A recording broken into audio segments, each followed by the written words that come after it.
Hi guys, in this video I'm going to show you how to use formula text in your Google Sheets. I have a sample dump here with the different formulas. So the first column has a sequence formula and the second column has is text formula and the third column has value formula.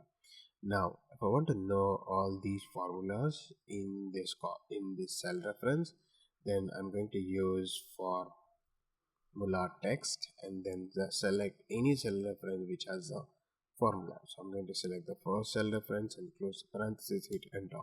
I'll get to know what is the formula here written in this cell.